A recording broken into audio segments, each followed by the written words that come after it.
One day after the unsuccessful execution of Thomas Creech, the leader of the Idaho Department of Correction defended his team in front of state lawmakers. IDOC stopped the execution of Idaho's longest-serving death row inmate after medical staff could not get an IV in him.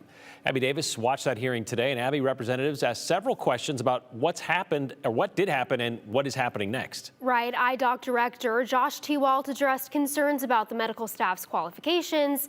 He says people who volunteer for the team feel it's their responsibility to carry out an execution with dignity. Go ahead when you're ready. During a House committee hearing Thursday, And for the record, my name is Josh Tewalt, Director for the Idaho Department of Correction. Tewalt addressed controversy surrounding the failed execution of 73-year-old Thomas Creech.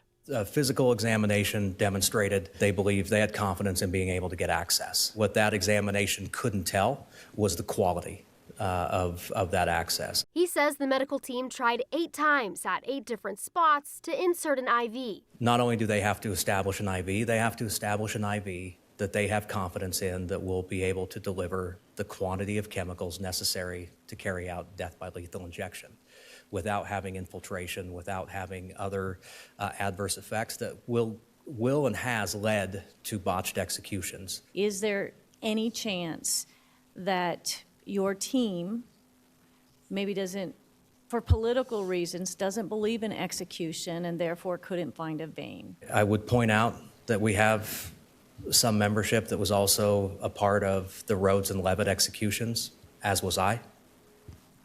So it would require a change in politics. I don't know how else to respond to that other than, you know, they have my complete trust and confidence, and nobody took yesterday harder than they did. He also defended the team's skills. The volunteers are required to have at least 3 years of specific medical experience. There are lots of ways to establish IV access in the course of an emergency. We aren't in the practice of emergency medicine. It's a very different legal threshold that we have to establish, where we are not practicing medicine with the intent to save a life. It is the exact opposite.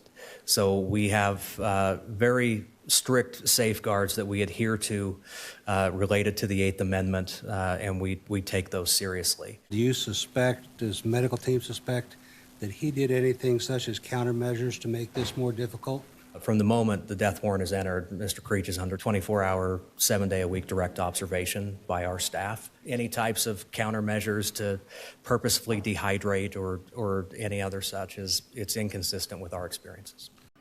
Idaho prefers lethal injections for executions. However, with the new law passed last year, a firing squad is legal now, but only if lethal injection isn't available or considered unconstitutional. During the hearing, Tewalt explained why a firing squad isn't an option right now.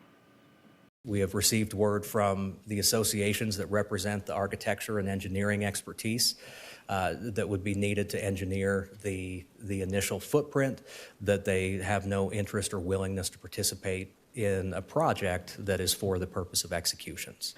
We still don't know what's next for Creech. Of course, his death warrant expired at midnight, so the state would have to ask for a new one. Morgan and Brian. We were just saying, as your story was playing, Abby, that it's not necessarily completely accurate to say they couldn't find a vein. Right. There were certainly veins. It was just some other medically complicating factors as well with those veins. Exactly. And it is interesting to point out some of the drug makers that make these lethal injection drugs, they weren't making those available for a while, just like It's the same argument as the people who are supposed to be building some of these facilities for this Exactly. purpose. Yeah. All right, thank you.